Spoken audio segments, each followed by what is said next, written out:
everybody. Welcome to Rat Salad Review. This is album versus album. Hello. Hello. Hello, hello. Hello. Hello. Can't believe you guys got on board with that. You like a lot of cheesy stuff. I can't even say that because I like some cheesy stuff too. What? That's one of the best songs for sure. I was forced to listen to the debut for this album, and I was impressed. I feel like the title track is a little weak, honestly. Am I going to get crucified for saying this? Yeah. Please get me off this fucking program. All right. Welcome to album versus album. Hello. Hello. Okay. Hi. How's it going? Good. How are you? Oh, look, he's got the Club Ninja in the background. Nice. Yes. Yeah. Waiting for the roars And right there. What is You that? can tell who advised on this album versus album tonight. Oh, yeah. Dragon. Well, I have the Club Ninja too. I just don't have it on vinyl. It's nice. Yeah. This was actually sealed when I got it. Really. First one to ever play it. Yep. Wow. I think it's got a lyric sheet. Oh, yeah. And you get a little Oh, yeah. Look at that. black and white version of on the cover. Nice. Where'd you find that? Place called Mill City Sound, which is in Hastings, right, John? Hopkins. Hopkins. Hopkins, Minnesota. Yep. You got her. And then this is the Japanese version that I've had for a long time. Is there a bonus track on there? No, the bonus track that's on the BGO remaster from 2006 was the B-side to the Waiting for the Roar single. It's called Doing Just Fine, but the only time it's been on CD is the remaster. This actually didn't sell very well when it first came out, and it was only pressed like once or twice before Columbia deleted the title. I'm really shocked it didn't sell well. Yeah, it's gone through the roof ever since. Well, it certainly sold more than On Target and Bad Bad Girls. Did it really? Yeah, well, God, I'd hope so. Those albums are awful. All Fired Up is a good album. I said On Target and Bad Bad Girls. And I said All Fired Up's a good album. All Fired Up is a good album, but the two Lee Hart Presents Fastway albums are shit. Yeah, I checked out that Bad Girls one, and I was like, what the hell is this? Eddie doesn't even really play on that album other than a few token guitar solos. He was in rehab the whole time. Oh, really? Yeah. Wow. He really hated those two records. That's why he did On Target Reworked, where he re-recorded a couple of the songs on there to make them sound a little bit better. But the reason he just picked and chose instead of doing both of the albums is he really had nothing to do with writing either one of them. Lee Hart kind of conspired with the record company while Eddie was incapacitated and stole the show. So he picked and chose, and he picked and chose, and he... Beard, already drunk. Hard. Sorry, Newton, that's we're going off in a different direction there. Yes. You are. You're like you always do. That's all right. That's what the show's about. Going off in other directions. Indeed. But No, not that direction. I suppose since you didn't properly introduce it, what direction? Straight One ahead. direction? Straight ahead. Straight ahead, because you're looking at the camera. We can see you. Oh, okay. Thought you were talking about the Swiss people running around in the background. I think I might be having an acid flashback. You must be. Anyway. So, it's, Waiting for the Roar versus Club Ninja by Blue Oyster Cult and Fastway, respectively, both from '86. And since we talked about Turbo and I can't remember What the the hell's the other. other one? Oh, the Ultimate Sin. Yeah, Yeah. the other week about Metal X kind of glamming it up. Figured to pick a couple hard rock ones that went a little Well, no, they went full blown AOR, not even a little bit. Yeah, they both did. Yeah. Well, Waiting for the Roar actually has a little bit more of a better story behind it than Club Ninja. I mean, Blue Oyster Cult was kind of on what was thought to be their last legs at the point, and Sandy Pearlman kind of came in and took over everything again, which he made most of the record work, but a lot of outside writers and a lot of shit just designed to try to get them a radio hit. Mm. But with Waiting for the Roar, Fastway did their first album, and it didn't do much in England, but it broke them really big in America. And they were on the Maiden and Saxon tour, but also more importantly, I think the AC/DC tour for Flick of the Switch, what was really put them out there, because really they're more similar to AC/DC than Saxon and Maiden. But anyway, it started selling really well, so Columbia pushed them quicker than they were ready and got them to put out All Fired Up, which is still a good album, but it's not quite as strong as the first one. But the rest of the guys in the band at the time really didn't appreciate the fact that the second record didn't do as well and all the pressure from the record company. So they split, and Dave King, the vocalist, went off back to Ireland with his old band that was called Stillwood to do his own thing. And then Eddie decided to call him up and said, well, hey, why don't we get together with your old band and kind of collaborate on your ideas with my ideas, and we'll make it a Fastway album. And that's basically where it came out of. Oh, wow.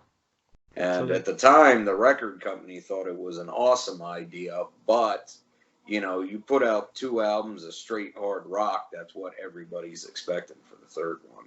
Yeah. So I think it bombed just because it was so far out of left field. Yeah, I could see that because I did listen to the first album, and it's, drastically different. I could say. Yeah. And the first one didn't get hurt by the fact that they had a checkerboard album cover, which came out right after Spicoli's Vans did a year previous. Yeah, probably not. Because that's what I always remember, man, is my old checkerboard Vans, my Spicoli Vans, and then Fastway came out, and I'm like, all right, I can dig it. But Dave King's voice on that album is really cool. It's different. Oh yeah, he sounds great on that record. Well, that's one thing. We're not talking about the record, though. I'm sorry to get us off track there. No, that's fine. But no, it kind of plays into something I was going to talk about with Waiting for the Roar. On that album, the first one, he sounds great, and you can tell he's real into it. But then you can go listen to All Fired Up and Trick or Treat, and yeah, he's there, but he's not super into the material. But on Waiting for the Roar, you can tell he was again, and I think that helps this record a lot. Yeah. Because he put so much into his performance. I guess. Oh, you didn't like this one that much, huh? Sorry to say, no. Well, go ahead. So. His vocals, they're okay at some songs, but someone's like that slower track. I forgot what was the name of that. Far? Is it Far? No, wait, I think I did the wrong album, ain't I? No, Far Far From Home's the first album. All right. Well, there's a slower track on here. Change is probably what you're talking about. The ballad, yeah. He started singing that. It seemed like a little off key to me, and I'm like, it's just, I don't know. It just sounded weird to me. But the first song I really like. The World Waits for You. That's my favorite song of this album. Okay. Because it's a catchy song. I like catchy songs. If it's not catchy, I'm not gonna like it. And most of this album, to me, is not catchy. But it's not a bad, terrible album. Okay. Which goes against what they were trying to do, is make Right. every track catchy, and it just didn't work. No, but I do think it's similar to the Club Ninja album. It's got like the same sound and the style. Reminds me a little bit of Rat at points, and a little bit of Choir, I think. Yeah, Good. a little bit. Yeah. Yeah. A little bit.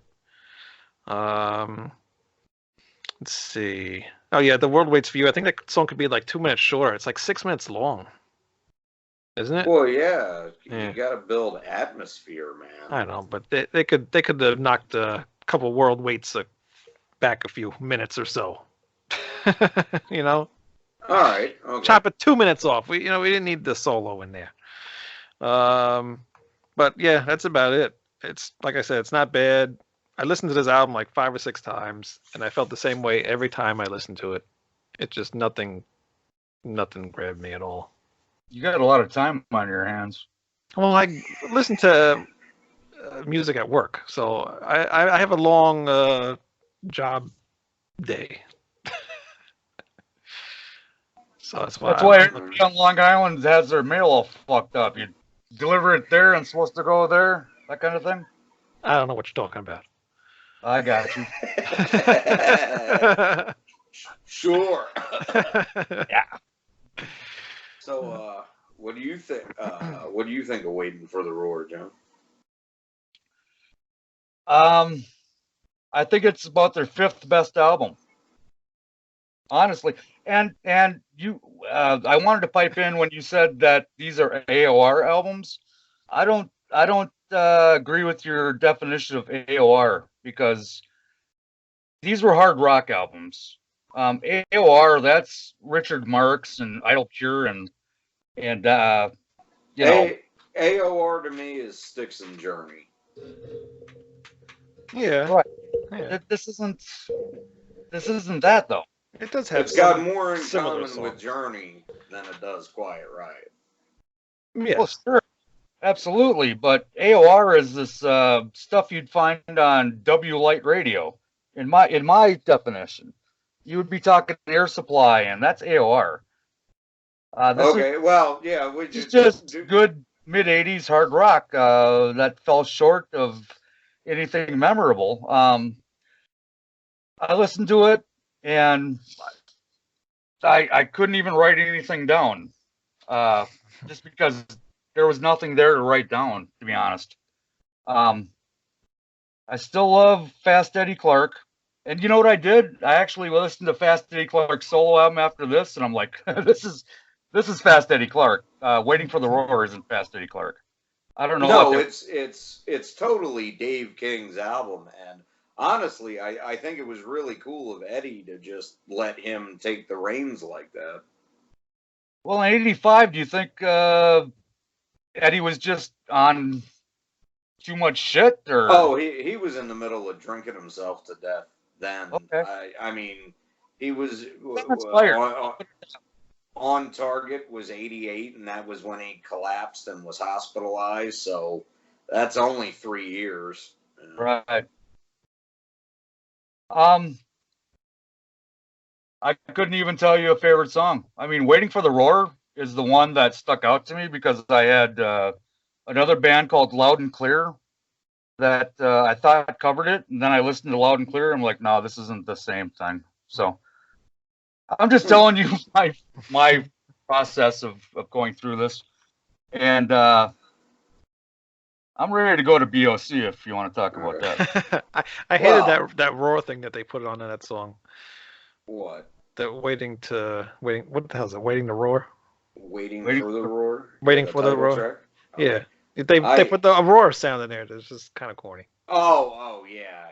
Well, I mean, Didn't even sound for like all intents and purposes, like I said, Dave King took control of it. He was 17 when he cut the first Fastway record, so he was only about 19, 20 years old doing this. Like I said, it's not bad. I mean, well, now that you just said that, for his age, it's not bad.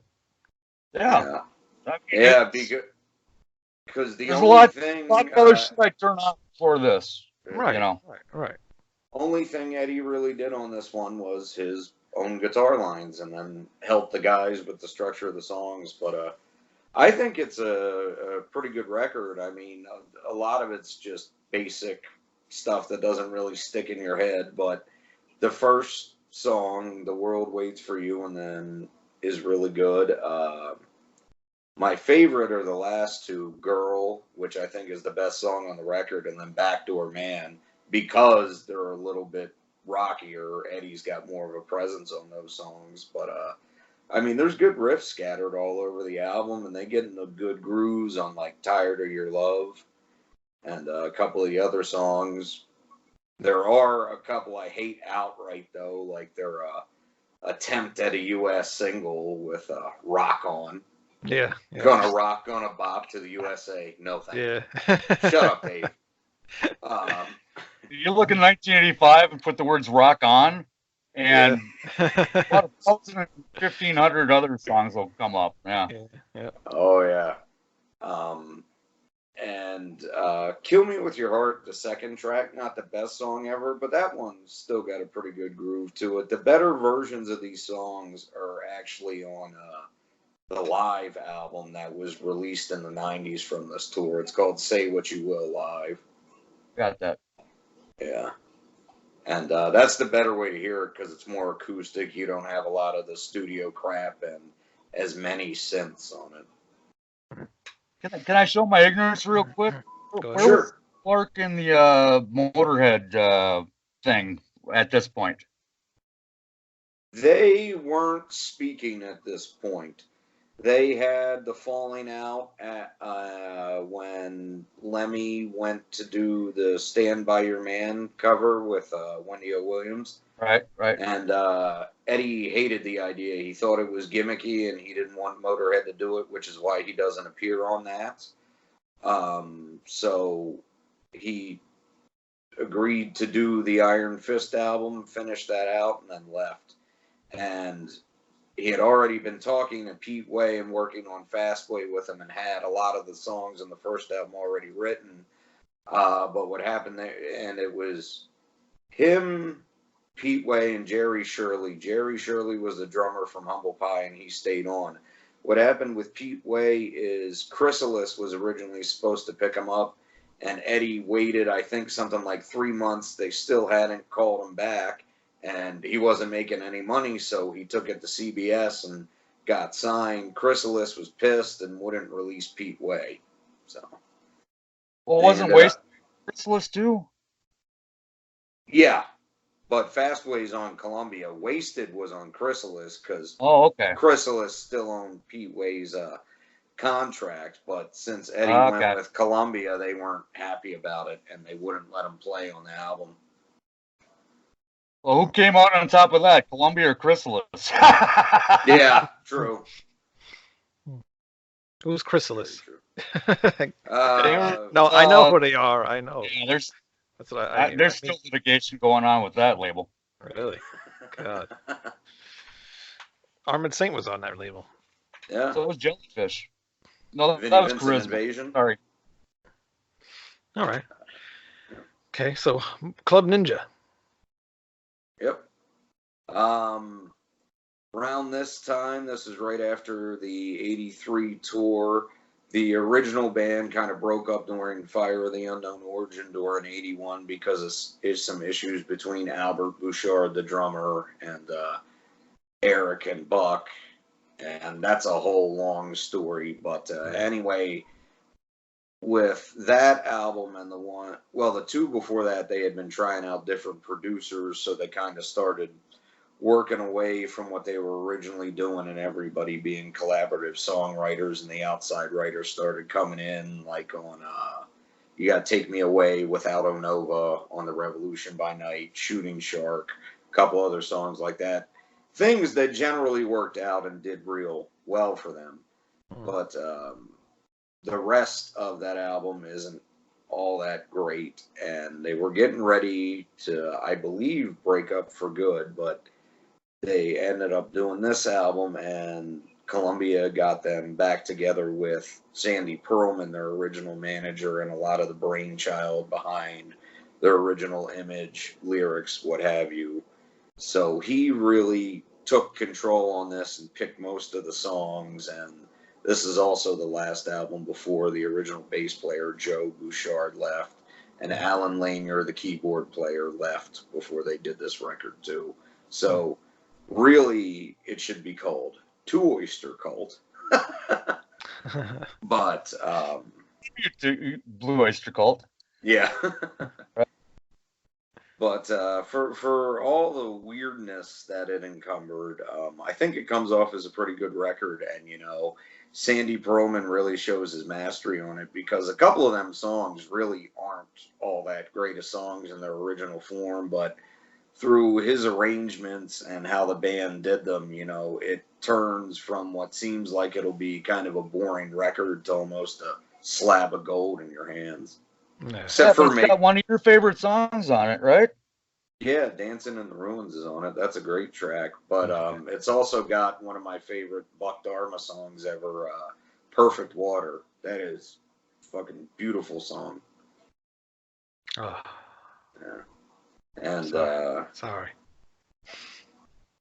it also features the last collaboration between one of their early lyric writers and them two on Spy in the House of the Night, which is based off of a poem by Richard Meltzer called Out of Smokes. Well, you know a lot about this album. Yeah. You didn't have to look on Wikipedia. No. I don't even know if it says all that on Wikipedia. I'm not going to look. I'm just going to take your word for it. Well, 3% of Dragon's Brain is all BOC trivia, so Yeah, I know. and knowledge. That's good. I The love other BOC. 97% is. Anyways, Revolution by Night, did that come out? Was that the album right before Club Ninja? Yeah. Mm-hmm. So there was a couple year gap there then. 3. Oh, that's not too bad. Yeah. Well, yeah, Buck did a solo album in between there, and they were kind of working on different projects, and then Columbia brought them back together and had them do this, and then how the album after this, Imaginos, which has the illusion that the original band is back together, but it isn't. It's actually a bunch of tapes cobbled together from over 10, 15 years. But originally Al was going to do his own solo thing, and Columbia said, we're not putting any of this shit out unless it's called Blue Oyster Cult. Right. Get Sandy, and then Sandy took control of it, and man, he was in, I forget, somewhere in California at the time, and on that album they have something they call the Guitar Orchestra of Imaginos. Guys from Blind Illusion, Possessed, Primus are on that record. He grabbed just about everybody that was working on albums around him and had them cut a guitar solo. But that's not. So that was NoCal then, Northern California, where all that came from. I believe so. I'd have to look. I don't remember. All right. So what do you think of this album, John? Uncle Saxon, this was my first BOC album back in the day. I didn't give it a chance then. I've given it more of a chance since me and Noggle went and saw BOC, about a year and a half ago? A couple years ago? A year and a half, yeah. And he brought up Dancing in the Ruins, and he was like, they got to play it, they're not going to play it. They played it. Oh, they did. Yeah, man. After Dragon got all hyped up about that, and they played it, you know, I was more into Buck's guitar playing than I was the rest of the band that night. He really turned me on. I was floored by what a musician that dude is. Was the whole band. Is Eric Bloom there? Yeah, Eric's there. Yeah. Okay, yeah. I was focused on Buck. But after that, I came back and I listened to Dancing in the Ruins, and I listened to the rest of this album over the last couple of years. I don't mind it. It's actually it's become my favorite Blue Oyster Cult album, because I really haven't listened to a lot of the other Blue Oyster Cult albums, to be honest. So I'm more familiar with this one than I am with say, Fire of Unknown Origin or, the Origin, 70s yeah. stuff. Yeah. So I like it. I listened to it a couple of times in the last week, and I still don't think it's AOR, but I think it's a good hard rock album. I really do. I'd be But interested when in you what say you it's all, hear. when they cobbled a lot of stuff together later, that reminds me of Tokyo Blade, and they just threw the label on there. No matter, I mean, Tokyo Blade was Andy Bolton and about 10 years worth of tape. So I can understand what they were doing back then, just trying to get that cash grab. I'd be interested in what you think of the other albums, since this one is a little drastically different. Revolution by Night, I got a hard on for that because I'm a huge Aldo Nova fan. And well, Dragon knows how I like that album, but Yeah. honestly, I've actually listened to Club Ninja a lot more than I've listened to that album, and that's where I stand. Well, you're sitting, but close enough. All You are right, sitting, Wayne. right? On you, Nooner. All right. I love this album, by the way. Wow, love. That's a I strong love word. it. I do. I love this album.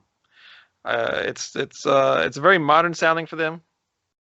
Coming from the other albums, but it's cool. I don't like a lot of the synthesizer keyboard things, especially in Dancing in the Ruins. I hate that middle part where he goes down, down, down. Really? I think that's cool. I hate that. Yeah, me too. That bothers me. They could just get rid of that and I'll be okay. But I still love the song. I'm not going to throw the song away.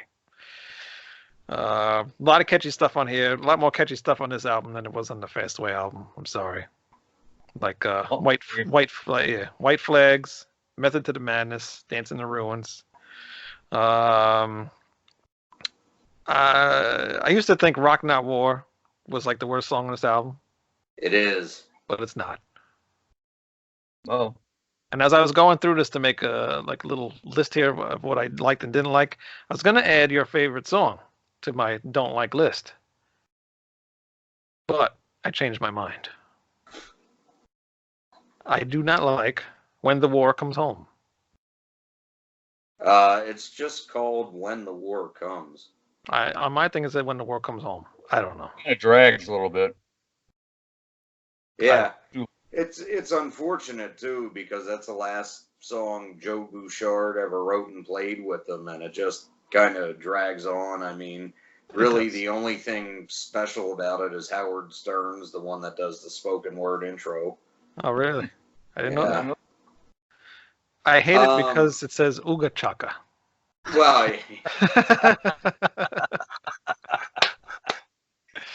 any song that says Ooga Chaka, I hate.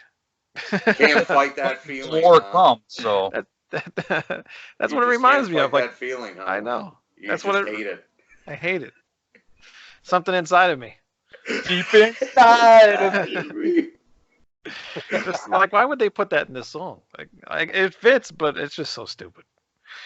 The other songs aren't that bad. The album's a little uneven, but I still think it's a really good album. This album gets a lot of hate. I don't know why. There's some catchy stuff on here. I don't get it. It does. I don't either. I don't know. I like it. Yeah, I mean, I it's not my favorite Bach album, but I like it. Stop Did you say calling Bach? them Bach.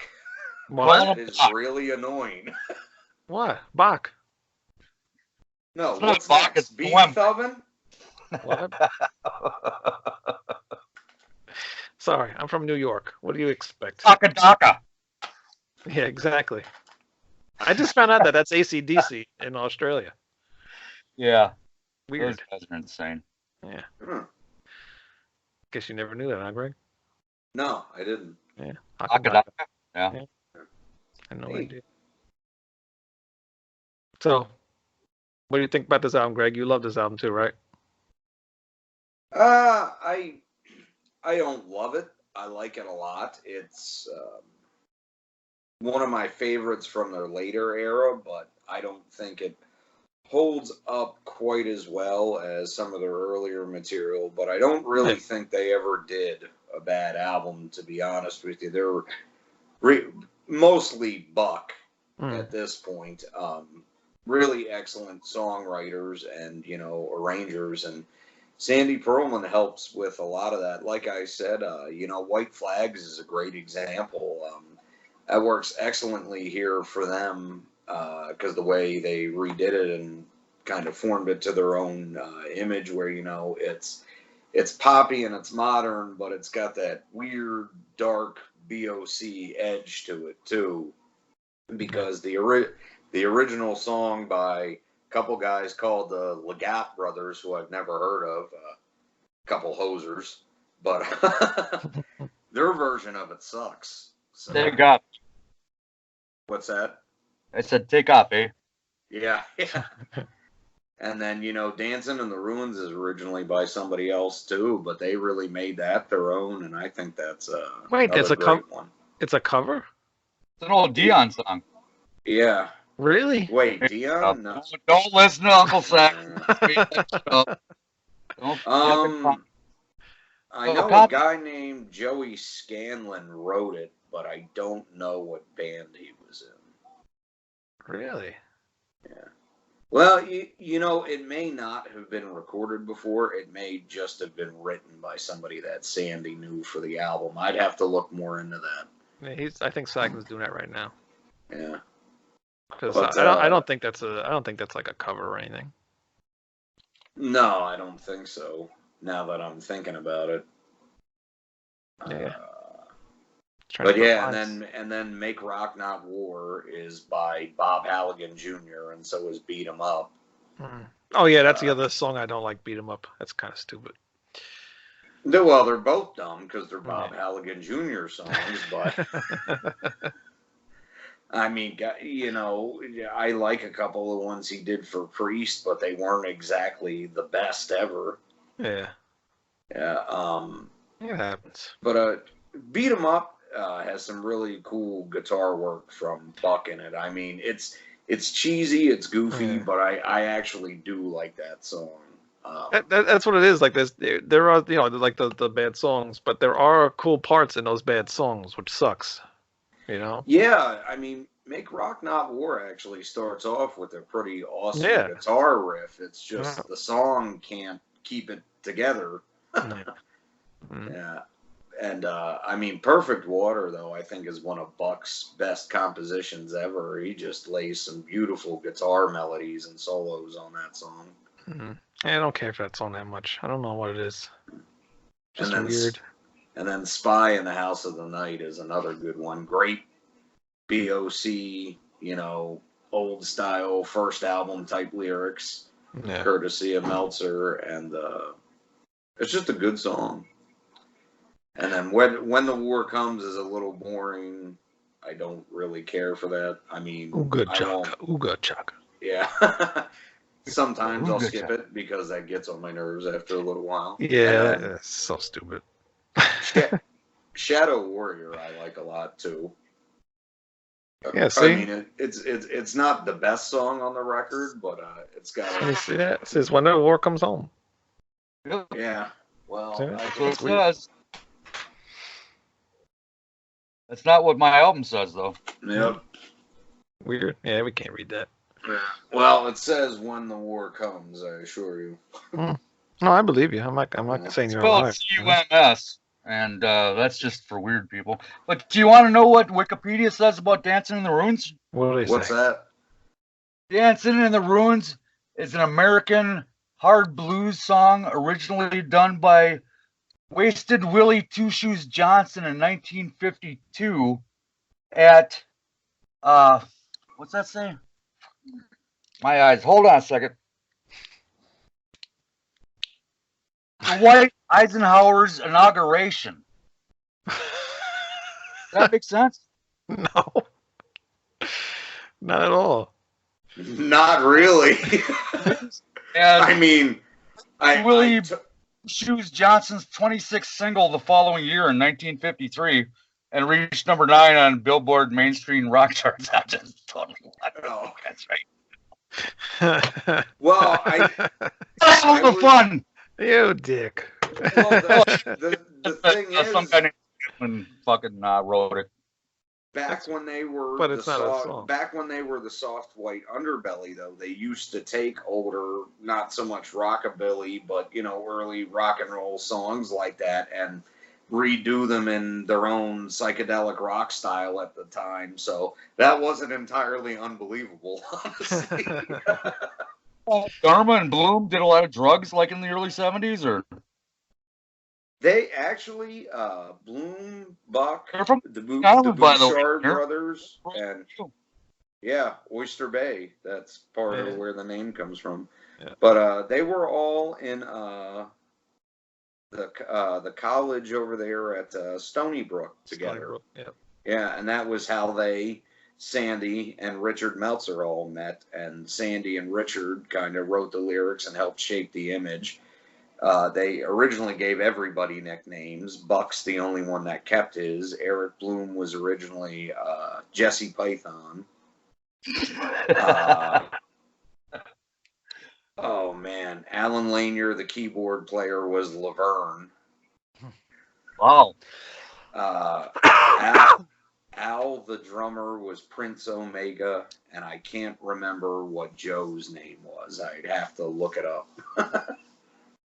Wasted Johnson, I think was his name, right? Yeah, Two Teeth Willie Johnson, sure. Let's just go with it. It's Anyway, funny. let me throw this out here to all the people, all the masses that happen to be watching this. Greg Noggle Dragon, he is our resident Blue Oyster Cult / Fastway encyclopedia. This was his choices, and me and Wayne are just on board, kind of as newbies. He's the man that knows all about it, and he's actually turned me on more to these two bands than I ever would have been. So Actually, I wish my friend would come on the Oh, show thank because he's a big BOC fan, like huge. He actually gave me a what's the What's that? Is he about 400 pounds? No, not at all. He's skinnier than all of us. Oh, Okay. He gave me it was not Secret Treaties. What's the one with like the black and white cover? Tyranny. Fastway. Tyranny and Mutation. Yeah, he gave me that one, and Albert Bouchard signed it. Nice. Oh, cool. Once they're back off tour, I'd like to get one of them on the show, actually. I But they're emailed Eric Bloom the other day. Well, Yeah. the Bouchard brothers do Blue Coupe with Dennis Yeah. Dunaway from Yep. that Actually, band. I emailed him too, Dennis Dunaway. Oh, he's a cool guy. I've met him Yeah. before, actually. He'd be a real fun conversation. My friend went to Chiller the other day, and Chiller Theater, you know what that is, right? Yes. Being from Jersey, he knows. You don't know. He met Dennis Dunaway there, and he went over to him, and most of the guys, they charge a ridiculous amount of price, whatever, to get a picture taken or whatever with them. And he was like, my friend got the picture with him. He got Dennis Dunaway had like a couple other people come over and get into the picture and stuff like that, and it signs a couple things like that. And my friend's like, how much do you want? He's like, $10. Yeah. Meanwhile, he gave Doyle from the Misfits like $40 for like a picture or something, and he didn't even give a shit. When I Convention? met, Yeah. If it's a convention thing, I can understand, but just at a show, people charging, that's fucking bullshit. Yeah, no, it's a convention. Some people don't charge that much. It Well, no, depends if on you're who at it a is. convention, you're there to make money. That's what Yeah, it's yeah, about. yeah. But yeah, Right. At a show, they usually don't charge you, but what's Chiller real quick? it's mostly like a horror convention. yeah. Yeah. It used to have a different name, but Chiller sponsors it now, that TV channel. Oh, really? Yeah. Good I to know. forget what it used to be called. Don't know. All right, what are we giving these two albums? Because we gotta get going. Uncle Saxon gives Fastway a 5 and Club Ninja a 7. Oh. What about you, Greg? Club Ninja, I'd give an 8.5, and Waiting for the Roar gets a 7. Wow, 7, huh? Yeah. Damn. Interesting. I'm giving Club Ninja. What? I love Fast Eddie Clark and Buck Dharma, man. Apparently you do. I'm interested to hear the Fast Eddie solo album. I'll send it to you. I So you mean, guys send it- I'll Yeah. buy it for you and send it to you. Yeah, sure. I have it with the bonus track Do too. you have to scratch your balls on TV? Yes. Thanks. That's his vagina. Yeah.